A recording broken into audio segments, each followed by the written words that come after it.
7 horas mais 31 minutos e nesta semana aqui no programa Tribuna Livre nós estaremos recebendo 3 pré-candidatos ao governo do estado para conversar conosco, claro, falar sobre os principais desafios na visão de cada um deles para uma melhora do nosso estado. E nesta manhã, nosso convidado é o pré-candidato do PDT, o juiz federal aposentado, Odilon de Oliveira, a quem agradeço mais uma vez a presença aqui no programa Tribuna Livre e pergunto, nós percebemos que o ano de 2018, um ano em que a população quer uma depuração na política nacional. Muitos escândalos, vários partidos e políticos envolvidos, além de empresários, doutor Odilon. A população ela já tem consciência aí que a troca do voto por algum benefício momentâneo não ajuda em absolutamente nada na mudança tão cobrada. E ao mesmo tempo, o eleitor que faz esse tipo de barganha entra no mesmo nível do político corrupto.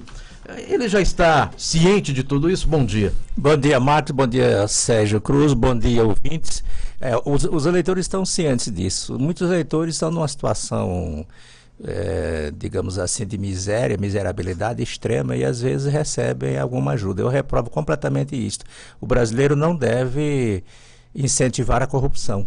Se alguém premia o eleitor e tem que premiar, se premiar um, tem que premiar dezenas, milhares, um dia ele vai ter esse dinheiro de algum lugar, ele vai ter esse dinheiro justamente do bolso de quem paga imposto.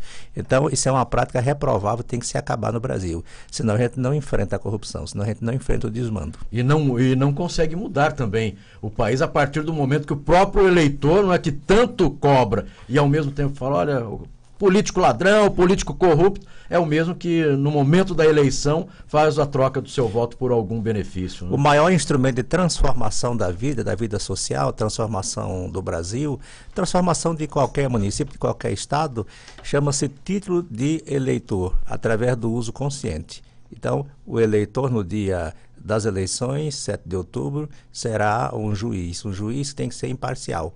E decidir sobre o seu destino próprio, o destino da sua descendência, o destino da juventude e o destino do Brasil de um modo geral. Então, temos que fazer uso consciente do nosso eleitor. Corrupto tem que ser jogado para o escanteio, ou melhor, no crematório da vida política.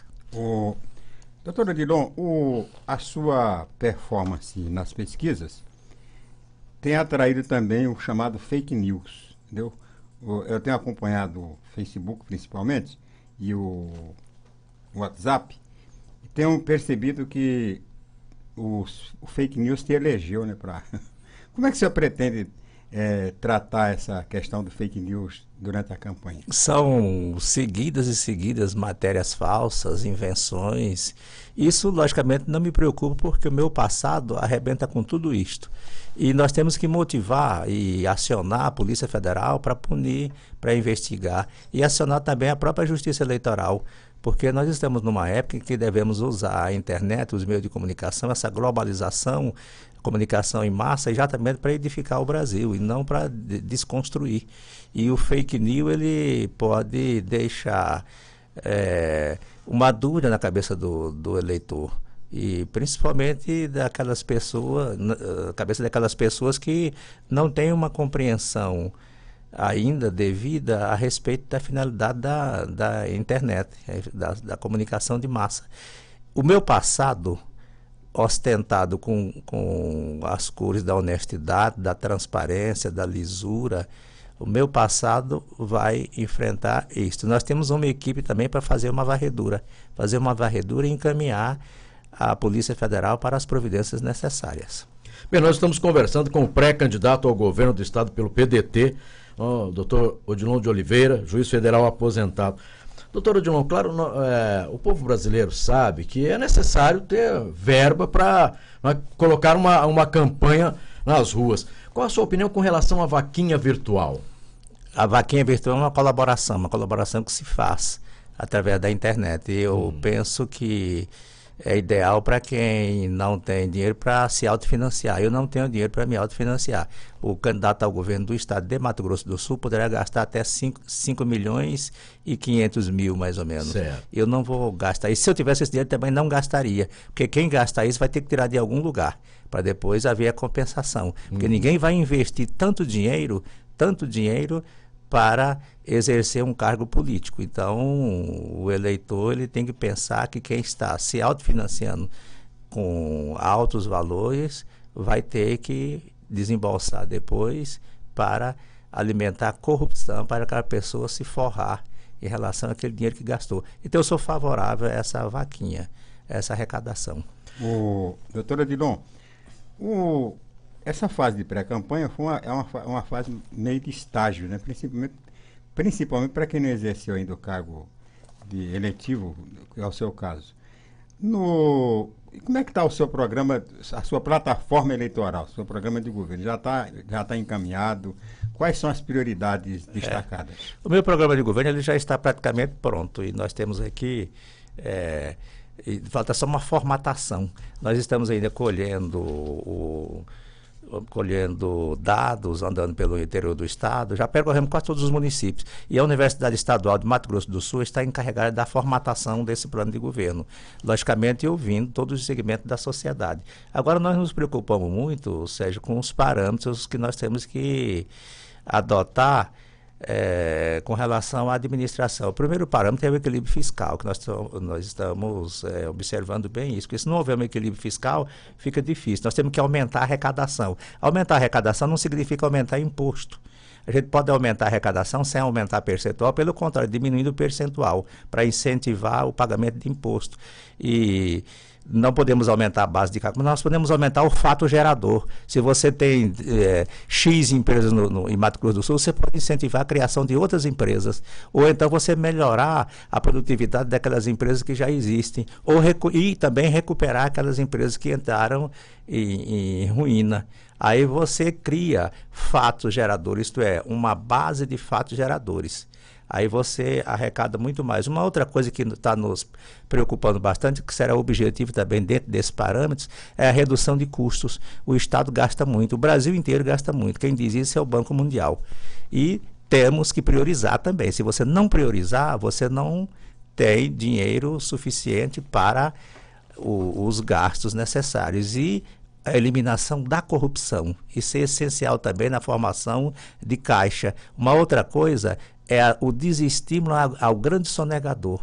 A gente tem que estimular que todos paguem imposto. Primeiro, você tem que estimular com a transparência. E, segundo, com a lisura. Aí todo mundo confia. Isto é, nós temos que restabelecer a credibilidade do governo do Estado de Mato Grosso do Sul. E temos que informatizar também o Estado. Não só o Estado, mas os municípios. Nós temos que profissionalizar também o Estado.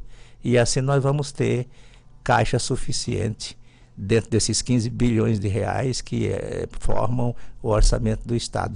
Mas o plano de governo está praticamente pronto. Doutor Odilon, o senhor vai encontrar, se eleito, vai encontrar no governo algumas obras polêmicas, né, que não foram concluídas. Obras iniciadas, inclusive, no governo anterior ao governo atual, como o Aquário do Pantanal. Qual é o seu compromisso com essas obras? O governo tem que terminar as obras, porque se não terminar fica um prejuízo muito maior. Agora, aí a gente fala em prioridade. Se eu tivesse sido governador da época, da idealização e do início da construção do Aquário do Pantanal, eu não teria feito Aquário do Pantanal, porque nós temos que priorizar. E eu priorizaria a saúde. O Aquário do Pantanal daria para fazer, a conclusão dele vai chegar a 300 milhões de reais. Daria para se fazer 800 leitos. A Santa Casa tem 591 leitos. Aí você que está me ouvindo, faça uns cálculos. Uma Santa Casa e meia, provavelmente. Uma Santa Casa e meia, o quarto da Santa Casa. E você com esses 800 leitos, você faria muita coisa no Estado. Você iria regionalizar a saúde, colocar 80 leitos em Corumbá, colocar 80 leitos em outro lugar, ia criar polos, uns 8 ou 10 polos, para você ir com a saúde ao encontro do doente, de quem precisa. Ou eu priorizaria na educação, daria para você fazer com o Aquário do Pantanal escolas para 27 mil alunos. Ou você fazer escola de tempo integral, fazer adaptação. E se você leva para o lado de habitação, que tem uma deficiência muito grande no estado de Mato Grosso do Sul e no Brasil inteiro, com o dinheiro do Aquário do Pantanal, daria para fazer 4.422 casas, cada casa com 64 metros quadrados. Então, tem que haver prioridade, mas tem que terminar esse aquário. Agora, não sei para que vai servir aquilo. Doutor Odilon, industrialização no Mato Grosso do Sul. Nós temos 79 municípios. Hoje, quando se fala em industrialização, indústrias, a gente lembra muito da cidade de Três Lagoas, não é? É possível trazer novas indústrias para o nosso estado e, ao mesmo tempo, levar para outros municípios? Claro que nós temos também, a gente fala só em Três Lagoas, mas existem também outros municípios, não é, que já receberam indústrias. Mas se lembra muito da cidade de Três Lagoas. É possível trazer novas indústrias para o nosso estado? O estado de Mato Grosso do Sul é um só, dividido em regiões. Claro que cada região tem sua característica, mas é possível, sim, se colocar, e a política tem que ser essa, a administrativa colocar indústrias em todos os recantos do estado de Mato Grosso do Sul.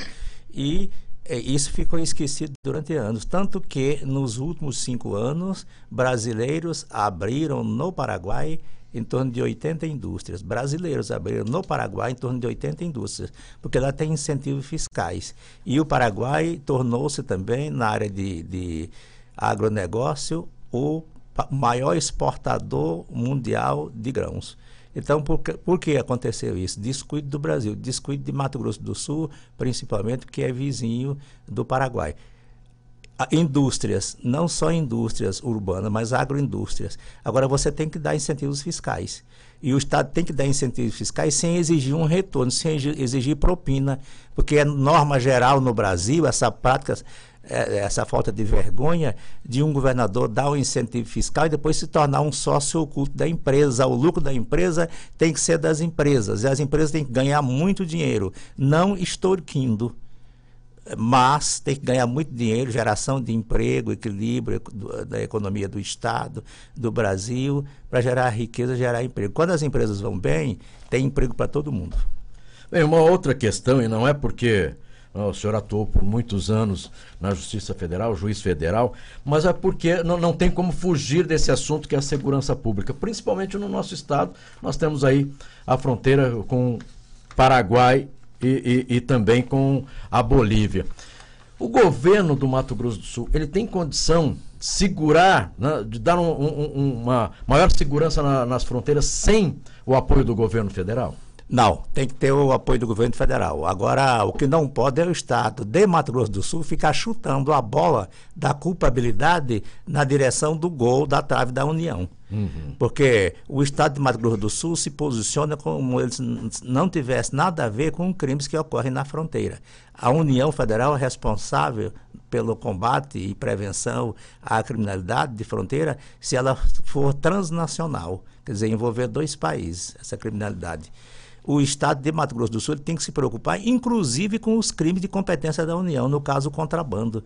Certo. Porque o contrabando, ele causa um prejuízo muito maior para o Estado do que para a própria União. O único prejuízo que a União tem é com relação ao não recebimento de IPI e não recebimento do imposto de importação ou de exportação, se a mercadoria for contrabandeada para fora.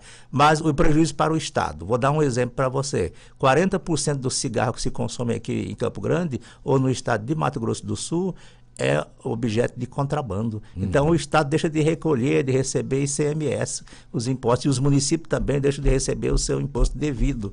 E tem também a concorrência dentro do próprio Estado com relação ao mercado de trabalho.